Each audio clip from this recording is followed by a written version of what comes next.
கிறிஸ்துவுக்குள் அன்பானவர்களே, ஆண்டவராகிய இயேசுவின் நாமத்தில் உங்களுக்கு என் அன்பின் வாழ்த்துக்கள்.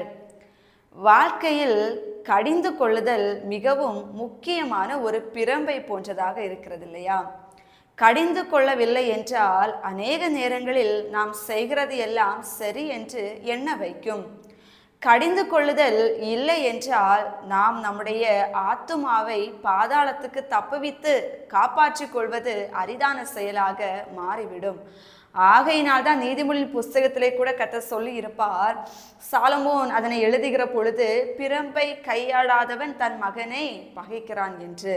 அன்பு ஜனமே, பிரம்பாகிய ஒரு தண்டனையா இருக்கலாம், கடிந்து கொள்ளுதலா இருக்கலாம், அது நம்முடைய பரிசுத்தத்தை காத்து கொள்வதற்கும் நீதியின் பாதைகளிலே நடத்துவதற்கும் நன்மை தீமை இன்னதென்று பகுத்தறிய வைப்பதற்கும் அந்த கடிந்து கொள்ளுதல் மிகவும் முக்கியமான ஒரு பங்காக இருக்கிறது.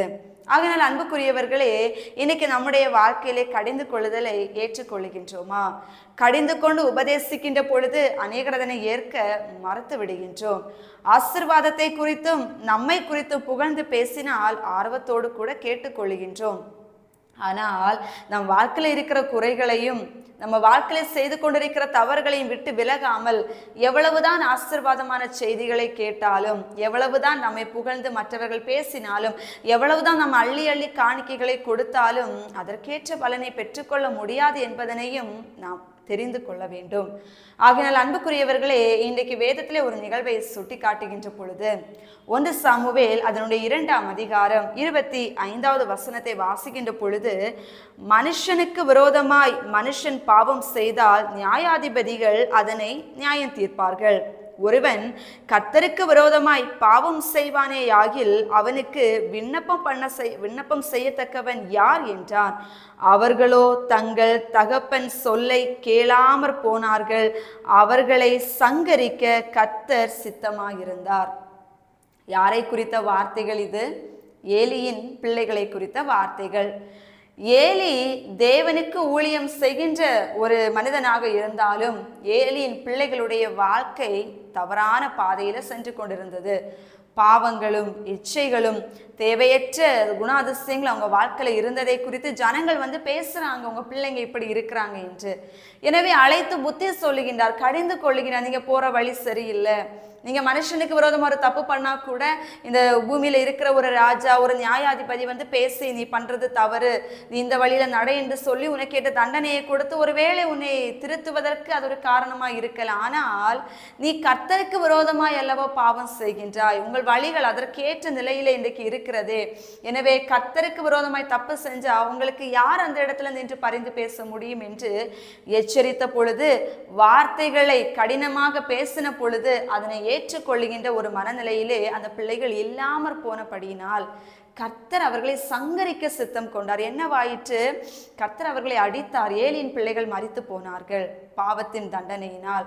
என் அன்பு ஜனமே, கடிந்து கொள்ளுதலை அசட்டை பண்ணிக்கிற பொழுது நம்ம வாழ்க்கையில எது வருகிறது? இழப்பு தான் வரும், வேதனை தான் வரும், பலவிதமான அழிவுகள் தான் வரும். யாரையும் சபிப்பதற்காகவோ பயமுறுத்துவதற்காகவோ அல்ல. வேதத்திலே சொல்லப்பட்ட வார்த்தைகளை நான் சொல்லுகிறேன், அது யாராயினும் சரிதான். பாவம் செய்கிற ஆத்மா சாகும் என்று தானே இருக்கிறது. கடிந்து கொள்ளுதல் எதற்கென்று நீங்க நினைக்கிறீங்க? உங்களை குற்றவாளி என்று தீர்ப்பதற்கா? இல்ல. உங்களை ஒதுக்கி வைப்பதற்கா? இல்ல. நீங்க அழிந்து போவதற்கா? இல்ல.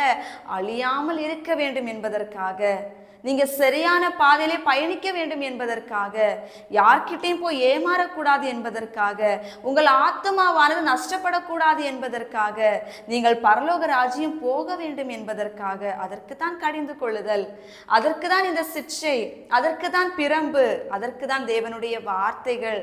ஆகையால் கேட்கிறேன் அன்பு ஜனமே, உங்க பிள்ளைகளை ஆனாலும் சரிதான், நீங்க என்ன நிலைமையில இருந்தாலும் சரிதான், நீங்க ஒரு பெரிய ஒரு உயர்ந்த ஒரு உத்தியோகத்துல இருக்கிறவர் ஆனாலும் சரிதான், தப்புன்னா தப்பு தான். கர்த்தருடைய வார்த்தை அந்த இடத்துல நம்ம எவ்வளவோ பெரிய காணிக்கைகளை கொடுப்பதனால் அவர் மன்னிக்கிறவர் அல்ல. நம்ம ஒரு ஆலயம் கட்டி கொடுத்ததுனால் தேவன் மன்னிக்கிறவர் அல்ல. நம்ம அநேக ஏழைகளுக்கு உதவி செய்வதனால் அவர் நம்மை மன்னிக்கிறவர் அல்ல. நம்முடைய இருதயம் தேவனுக்கு உகந்ததாக இருக்கணும், வழிகள் தேவனுக்கு உகந்ததாக இருக்கணும். இருந்து விட்டு நீங்க எதை செய்தாலும் அதை அவர் ஏற்றுக்கொள்ளுவார்.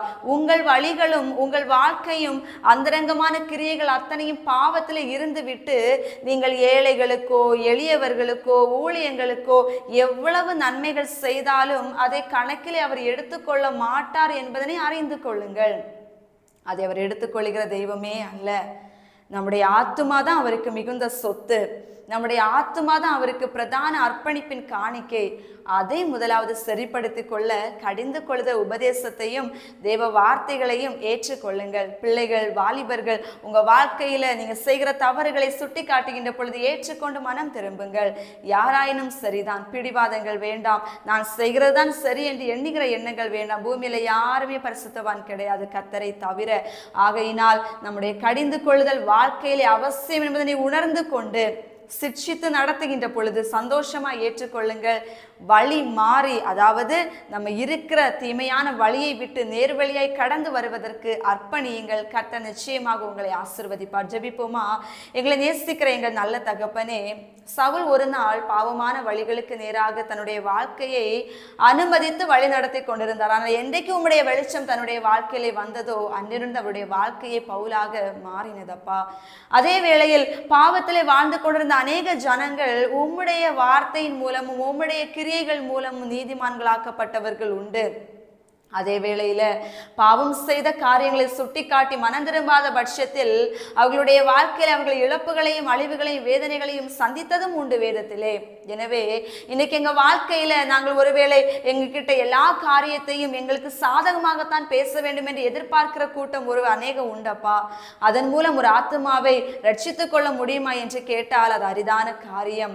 ஏசப்பா, இன்றைக்கு கேட்கிற ஒவ்வொரு பிள்ளைகளும் கடிந்து கொள்ளுதல் வாழ்க்கையில எவ்வளவு முக்கியம் என்பதனை உணர்ந்து கொண்டு தங்களுடைய ஆத்துமாவை நஷ்டப்படுத்தாதபடிக்கு, தங்கள் வாழ்க்கையிலே தீமையான வழிகளுக்கு முக்கியத்துவம் கொடுக்காதபடி, ஏலியின் பிள்ளைகளை போல இராதபடிக்கு, வார்த்தைகள் நேராக வருகிற பொழுது தங்கள் வாழ்க்கையில என்ன குறைகள் இருக்கிறதோ அதனை மனதார ஒப்புக்கொண்டு ஏற்றுக்கொண்டு அர்ப்பணித்து விட்டு விட்டு தேவ சமூகத்துக்கு நேராக தன்னுடைய பரிசுத்த வாழ்க்கைக்காக கெஞ்சி நிற்கிற ஒரு பிள்ளைகளாக மாறும்படி வாழும்படி கர்த்தர் கிருபை கொடுக்க வேண்டும் என்று சொல்லி உம்முடைய தூய கரங்களுக்குள் எங்களை ஒப்புவிக்கின்றோம். தேவனுடைய நாம மாத்திரம் மகிமை அடையட்டும். இயேசு கிறிஸ்துவின் நாமத்தில் ஜெபிக்கிறோம் நல்ல பிதாவே, ஆமென். God bless you.